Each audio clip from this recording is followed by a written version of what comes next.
We live on a planet with unbelievable biodiversity. There are insects with 6 legs, polar bears, sharks, opossums, and eagles. Evolution on this world has taken so many different bioforms that we don't even know about all of them yet. And indeed, new species are found in the fossil record at breakneck speed, with some years showing tens of discoveries of new extinct macrofauna species. But what created this biodiversity was evolution, and essentially natural trial and error.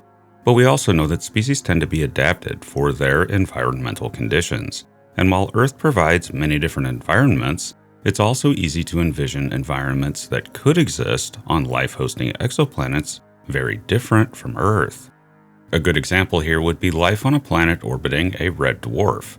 If such a planet hosted photosynthesizing life, it would very likely be a different color than our predominantly green foliage. In fact, black foliage might be more common in the universe than green if plant analogs are a common feature of life in the universe in general. On the other hand, one can also envision a planet that took a very different path and cannot produce anything like a land plant. The reason for this is that on Earth, to pave the way, so to speak, for plant life, some scientists think that a preceding age of giant towering funguses were needed to break down the rocky surface of Earth and begin to create soil. Given that there is such a huge palette from which nature has to create different species and bioforms, then future technology mimicking nature may be able to do far more. This means custom creating new species, tailored not so much for their environment as happens in nature, but for a task. Most notable here would be altered humans, genetically adapted to better live in space habitats or on the surface of Mars. This is a kind of artificial evolution, and it's basically already begun. Being the lords of evolution in our technology allows us to do some things that don't really happen in nature. One of these would be de-extinction. We are now entering a phase where we can bring back past animals that met extinction, most famously in the various plans to try to bring back the mammoth. This can only go so far, however. You need fresh DNA samples, so only recently extinct species are on the table for this technique. You can bring back a mammoth, maybe, but you can't bring back a dinosaur. Any genetic information you might glean has long fallen apart, and most of it is simply eradicated and replaced with stone fossils. But not all. There have been reports of dinosaur soft tissue, basically bits of collagen, left in some particularly well-preserved fossils. But this is a rare phenomenon at best, and will not yield the quality of tissue needed for de-extinction. But there is another way, and that is building a genome from the ground up. This is beyond our capabilities currently, but there should be no reason that we couldn't recreate the genome of a dinosaur with a complete enough understanding of genetics, how to alter genetics, and how to determine what genes perform what function and what the outcome is. And we need to have a solidly complete picture of what that dinosaur's physiology was like. We're a long way from that, but it is in principle possible in the far future, and this has some very spooky effects. In science fiction, we often think in terms of soft science fiction as a sort of fantasy like Star Wars, where one has to suspend their disbelief to enjoy the story. On the other side of things is hard science fiction, based on solid scientific principles with less liberties taken for artistic license. A good example here are most of the books by Arthur C. Clarke. Or if you will, it's the difference between this would be fun if it could happen versus this is fun because this actually could happen, which is my own playground as a writer. But in the field of genetic manipulation, you get into territory where that line gets blurred. In addition to reconstructing a dinosaur or an extinct species, you could create things that never existed at all. This includes mythical and fictional artificial species. You could create such things as unicorns, werewolves, doppelgangers, vampires, and just about anything you can imagine, so long as it's biologically possible and viable, and can be sustained with whatever environment it's designed for. It can, in principle, be done. Custom genetic ground-up design could make some aspects of fantasy come alive. But there's also the question of ethics, and the fact that we don't really need functioning, immortal vampires running around. Here we get into a Frankenstein-like world of abominations being 3D printed, essentially as cultural living toys to make fantasy come alive. This very likely won't happen. I don't think you could get anywhere close to it without massive amounts of funding for a scheme that ultimately probably won't work right, would be dangerous, and very likely ultimately unprofitable. But there is one area where this sort of thing might be done in the far future. This idea also represents an excellent way to explore the universe. It doesn't make much practical sense to jump in a spaceship, spend 80 years on it traveling to the nearest star system, and then step off as an elderly person.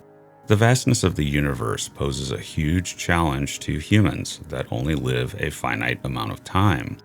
This becomes less of a problem with life extension technologies, but there may be hard brick walls in that, and there may be an upper limit on just how long a human can live, no matter the life extension techniques employed.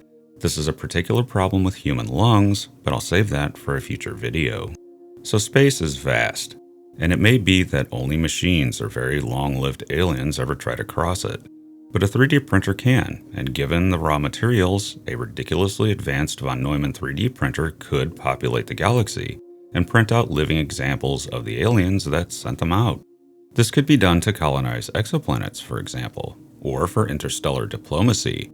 You print out a diplomat complete with the memories of the original back home, perhaps even tailored to the new environment it is to function in, and you can basically populate the galaxy with your representatives without ever having to leave the comfort of home. But you could also create spies, aliens that are in every way identical to the species they are interacting with. Hypothetically speaking, if this were to happen here, you would end up with aliens that look identical to humans in every way except what's in their minds. In this scenario, one species creates doppelgangers of another in order to either spy on them or subvert them. Once you knew that something was wrong, that aliens were present in your star system, you could never rule this out. This would lead to a strange scenario where you know there is alien technology in your star system, a 3D printer, but even if it appeared to be doing nothing and not interacting with you, you could never tell if it wasn't infiltrating your world with doppelgangers, indistinguishable from members of your own species. We do this to a certain extent on Earth, where we create decoys for hunting to trick animals, or to drive them off. There have been studies to determine if things like scarecrows and owl decoys actually do scare small animals and keep them away from gardens and agricultural fields, and it turns out they do work, at least until the animals figure out the ruse. And that could happen to us. Envision a scenario where an alien civilization simply wants to keep us off its turf, and creates technosignatures to make them seem unbelievably scary and something we don't want to go near, when in fact the reality is the aliens are unarmed. Or they could use custom-created living scarecrows to announce their presence to an exoplanet and then manipulate the species native to it. But there is another way to accomplish the interaction with aliens, or for that matter vampires, that does not require a 3D printer, rather the advancement of currently existing technology. It's virtual reality, and while it's not totally seamless in its current form, you still know that there's a world out there, and the trick of virtual reality still falls apart when you remember it's not real. It's also possible that this technology can become so all-encompassing, likely through direct brain-to-computer interfaces, which are being developed, that you simply can't tell the difference between what's real and what isn't. Our brains already do this in the form of dreaming and hallucinations. This is spooky, because if it proves possible to interface the brain with technology, it may also be possible to make use of the brain's ability to suspend disbelief, as it sometimes does during dreaming. Absurd dreams can seem very real until you wake up. The brain already has this ability, opening the way, potentially, for dream manipulation or even implanting. Think in the future you might be able to rent virtual dreams as one might rent a movie on a streaming service, or even rent a nightmare if you're so inclined. As a result, in a virtual world, anything becomes possible. The laws of physics and living in reality no longer matter, and anything goes, but with your sense of disbelief completely suspended. At this point, dreams become indistinguishable from reality, so long as you're in them and not awake. If this can actually be done, which is very much uncertain, it may be impractical or impossible, it paints a picture of a human future where we simply don't leave the planet, because everything we could possibly want to explore can be done in virtual reality. But with this comes the brain in the vat scenario. This goes back originally to René Descartes, but in its modern form posits that you could have a brain in a jar on life support, being fed sensory information to create a virtual reality absolutely indistinguishable from an actual reality.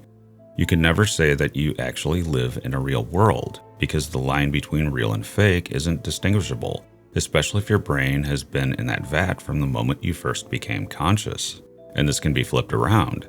If unicorns can be created in virtual reality, our video games currently sort of perform that function. And if there comes a point where you can't distinguish between reality and virtual, then how do you know what the purpose of existence is? Could you be someone else's, perhaps an alien's, virtual reality unicorn? You can never know. Thanks for listening. I am futurist and science fiction author John Michael Godier, currently avoiding virtual reality. I spun this scenario for some Halloween season fun, but I actually doubt that the universe is full of aliens and eventually humans living in virtual reality 24/7. I wouldn't do it. I'd eye the whole thing suspiciously, and really, who wants a unicorn chasing them around?